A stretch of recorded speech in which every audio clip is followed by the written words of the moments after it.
देखिए आज class 10th के कुछ महत्वपूर्ण ऑब्जेक्टिव को हम लोग देखते हैं। जो भी छात्र छात्राएं बिहार बोर्ड क्लास 10th का एग्ज़ाम देने वाले वो इस वीडियो को अवश्य देखें और देखकर प्रवेश करें।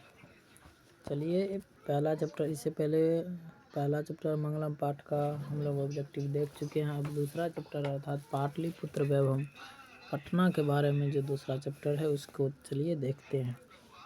इसमें पहला जो ऑब्जेक्टिव है, जो एशिया महादेश का सबसे बड़ा सेतु कौन सा है। हम लोग चैप्टर में पढ़े थे कि एशिया महादेश का सबसे बड़ा सेतु जो है, जो कि गांधी सेतु है, पटना में स्थित है। तो दूसरा क्वेश्चन देखते हैं। दूसरा क्वेश्चन है कि यूनान का राजदूत कौन था। तो यूनान का राजदूत जो था मेगास्थनीज। इसका राइट आंसर हो जाएगा ऑप्शन ए। तीसरा क्वेश्चन देखते हैं। पाटलिपुत्र किस राज्य की राजधानी है, अर्थात पटना किस राज्य की राजधानी है। तो पटना बिहार। तो इसका आंसर हो जाएगा ऑप्शन ए। अगला क्वेश्चन देखते हैं। महावीर मंदिर कहाँ स्थित है। तो महावीर मंदिर जो है पटना में स्थित है। राइट आंसर सी हो जाएगा।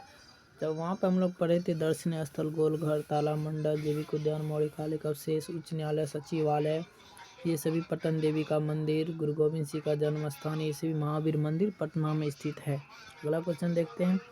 पटना नगर की पालिका देवी कौन है। पटना नगर की पालिका देवी है पटन देवी। नगर की पालिका देवी पटन देवी।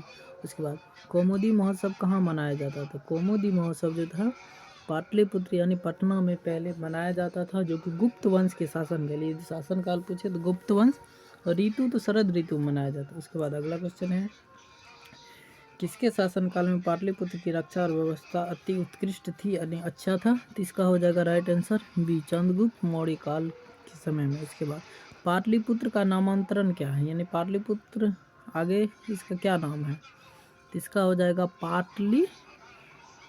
पाटलिपुर हो जाएगा। पाटलिपुत्र का नामांतरण क्या है, नहीं पाटलिपुत्र कुसुमपुर हो जाएगा। कुसुमपुर, ये पाटलिपुर गलत लिखा हुआ, कुसुमपुर हो जाएगा। इसी का ही नाम है, अर्थात पाटलिपुत्र का कौन सा नाम है, कुसुमपुर, पुष्पुर, पाटलिपुत्र, पाटलीग्राम, इसी का नाम है। अगला देखते हैं। कूटनीतम के रचनाकार कौन है। तो कूटनीतम का रचनाकार कौन है। कूटनीतम का रचनाकार इसमें ऑप्शन देखिए बी हो जाएगा, दामोदर गुप्त। उसके बाद अगला क्वेश्चन देखते हैं। चंद्रगुप्त जो था किस वंश का संस्थापक था, या मौर्य वंश का संस्थापक चंद्रगुप्त मौर्य। उसके बाद अगला क्वेश्चन देखते हैं। सिखों के 10वें गुरु कौन थे। सिखों के 10वें गुरु गुरु गोविंद सिंह। 10वें गुरु के अंतिम गुरु के गुरु गोविंद सिंह। जबकि प्रथम गुरु की बात करें गुरु नानक थे, गुरु अंगद, गुरु रामदास देव, अमरदास, तेग बहादुर, हरि राय, हरि किशन, ये सभी सिखों के गुरु थे। लेकिन अंतिम गुरु या 10वें गुरु जो है गुरु गोविंद सिंह, जिसका जन्म प्राचीन पटना में। अगला क्वेश्चन देखते हैं। पाटलिपुत्र का बुद्ध काल में क्या नाम था। तो बुद्ध काल में पाटलिपुत्र का जो नाम था वो था पाटलीग्राम। Option C, Pataligram. उसके बाद अगला क्वेश्चन देखिए। पटना के किस दिशा में गंगा नदी बहती है। तो पटना के उत्तर दिशा में गंगा नदी बहती है। एक फिगर के माध्यम से देखिए, जैसे ये बिहार की फिगर है, इस तरह से बिहार की फिगर है। यहाँ पे पटना स्थित है। इधर पटना जो स्थित है तो इसके उत्तर दिशा से गंगा नदी बहती है, जो बिहार के बीचों बीच होकर गुजरती है। उसके बाद अगला क्वेश्चन देखिए। किस काल में पटना का नाम पाटलीग्राम था। तो पाटलीग्राम जब वहाँ पर भगवान बुद्ध आते थे तो उसके समय में, अर्थात भगवान बुद्ध के समय में पाटलीग्राम था। उसके बाद अगला क्वेश्चन। गोलघर कहाँ स्थित है। अभी बताया इससे पहले भी, गोलघर पटना में स्थित है। ऑप्शन ए है। उसके बाद अगला देखिए। पाटलिपुत्र का इतिहास कितना वर्ष पुराना है। तो आगे ऑप्शन देखते हैं। इसका हो जाएगा राइट आंसर बी, 2500। कभी कभी 2500 ऑप्शन में नहीं रहता, तो 2500 वर्ष, 2500 अर्थात 2500 ही हुआ, 2500 वर्ष। उसके बाद चलिए अगला क्वेश्चन देखते हैं। किस काल में पटना नाम से प्रसिद्ध हुआ। तो ये हो जाएगा मध्यकाल में। मध्यकाल में पटना नाम से प्रसिद्ध हो। इसके बाद अगला क्वेश्चन। गांधी सेतु पुल कहाँ अवस्थित है। तो गांधी सेतु पुल जो है कहाँ पे, पटना में। इसका ऑप्शन नहीं दिया हुआ, हम लिख देते पटना या पाटलिपुत्र, उसी का नाम है पटना। उसके बाद पटना शब्द की उत्पत्ति कहाँ से हुई। तो इसका ऑप्शन बोलते हैं, ऑप्शन नहीं दिया हुआ, पतन शब्द से पटना शब्द की उत्पत्ति हुई है।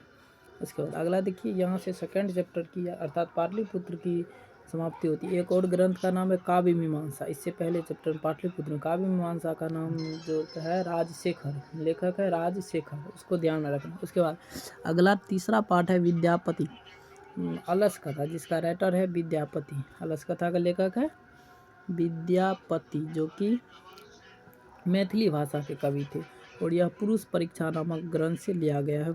चलिए शुरू करते। मैथिली कोकिल के नाम से, मैथिली कवि थे तो मैथिली कोकिल के नाम से इन्हीं को विद्यापति को जाने जाते हैं। ठीक, तो इसका राइट आंसर ए हो जाएगा। उसके बाद अगला देखते हैं, अलस कथा पाठ कहाँ से लिया गया? अभी बताया अलस कथा पाठ पुरुष परीक्षा नामक ग्रंथ से, पुरुष परीक्षा नामक ग्रंथ से, जो कि विद्यापति का ही रचना इसकी रचना की। उसके बाद अगला देखिए, अगला क्वेश्चन है मिथिला का मंत्री कौन था? इसमें तो हम लोग पढ़ते आ रहे हैं कि मिथिला का मंत्री, राइट आंसर हो जाएगा डी, वीरेश्वर। वो स्वभाव से कैसा था? दानशील प्रवृत्ति का था। उसके बाद अगला क्वेश्चन देखते हैं,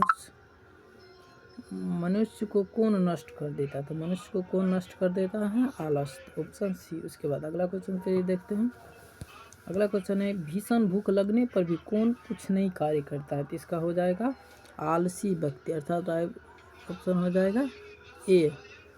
एक कहानी के माध्यम से हम लोग बताए थे कि किस तरह से वो भूख लगने पर भी नहीं करता। उसके बाद अगला क्वेश्चन चलिए, वीरेश्वर कहाँ का मंत्री था? तो वो मिथिला का मंत्री था। यदि पूछे वीरेश्वर क्या था पद पे, तो वो मंत्री था। इसके बाद अगला क्वेश्चन बी होगा इसका आंसर। उसके बाद देखिए, आलसियों को अन्न और वस्त्र कौन देते थे? आलसियों को जो अन्न और वस्त्र देते थे वीरेश्वर देते थे। इसका आंसर हो जाएगा डी। उसके बाद अगला क्वेश्चन देखिए, आलसी पुरुष कितने थे? यानी वास्तविक आलसी पूछे कितने थे, यानी कितने बच गए थे? तो 4, ऑप्शन डी। इसके बाद अगला क्वेश्चन देखिए, अलस कथा में किस दोष का वर्णन किया गया था? अलस कथा में जो दोष का वर्णन किया गया है वह है आलसी की। क्या हो जाएगा आंसर? डी। उसके बाद अगला क्वेश्चन देखिए, मैथिली कवि कौन थे? ये पहले भी था, मैथिली कवि कौन थे? तो विद्यापति, विद्यापति सी।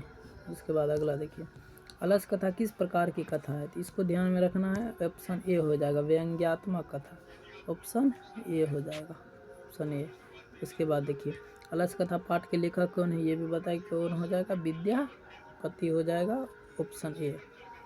इसके बाद अगला देखिए, अगला क्वेश्चन है अलसला में क्यों आग लगाई? तो अलसला में जो आग लगाई गई थी, ऑप्शन है जाड़े के कारण, आलसी की परीक्षा, मच्छर के कारण, बिना किसी के कारण। इसका आंसर हो जाएगा आलसियों की परीक्षा के लिए, अधिक धन दर खर्च होने के कारण उसकी परीक्षा के लिए। इसके बाद अलस कथा पाठ में किस महत्व का वर्णन किया गया है? ये मानव के गुण का वर्णन किया गया, ऑप्शन ए हो जाएगा। उसके बाद अगला देखिए, गरीब और अनाथ को प्रतिदिन भोजन कौन कराते थे? ये पहले भी था, कौन था? Veereshwar, option D. उसके बाद आगे देखिए, कारुणिक के बिना, जल्दी करते थोड़ा ये वीडियो लंबा बन जाएगा, और सारे सभी चैप्टर को हम लोग को देखना।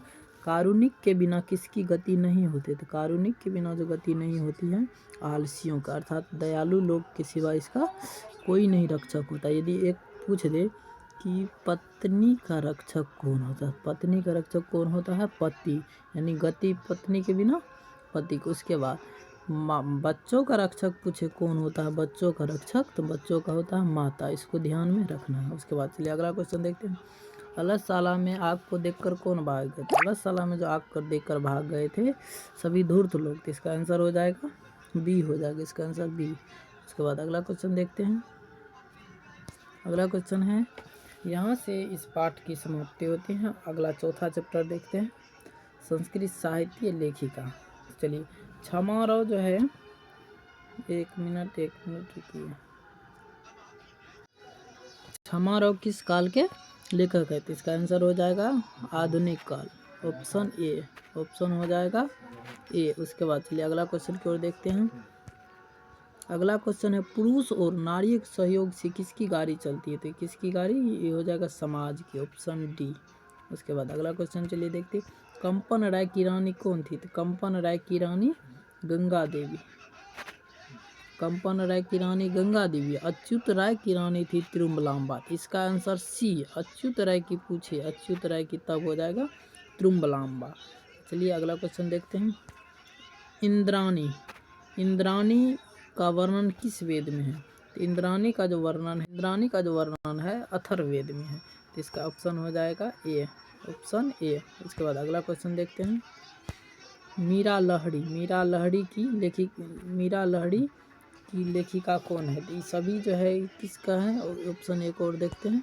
पंडिता छमारन ही शंकर चतुरम, मीरा लहरी, सत्याग्रह, ये सभी का ये इन्होंने लिखा। उसके बाद अगला क्वेश्चन चलिए देखते हैं। इसका आंसर डी हो जाएगा। संस्कृत साहित्य लेखिका पाठ में किसके महत्व का वर्णन किया? इसमें जो है एक महिला के योगदान के बारे में, अर्थात औरत। राइट आंसर हो जाएगा डी हो जाएगा। चलिए अगला क्वेश्चन देखते हैं। आधुनिक संस्कृत लेखिकाओं में प्रसिद्ध कौन है? तो आधुनिक संस्कृत लेखिकाओं में जो प्रसिद्ध है वो है छमारव। ऑप्शन हो जाएगा पंडिता छमारव ए। इसके बाद अगला क्वेश्चन देखिए।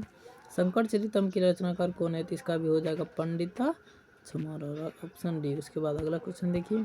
लौकिक संस्कृत साहित्य में 40 कवियत्रियों के द्वारा प्रथम कल्पा कौन है? तो इसमें चलिए ऑप्शन और देखते हैं।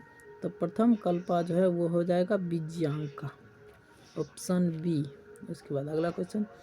ऋग्वेद में कितनी महिलाओं का वर्णन है? तो ऋग्वेद में जो हो जाएगा 24। ऋग्वेद में 24। अथर्ववेद पूछे तो अथर्ववेद में हो जाएगा 5।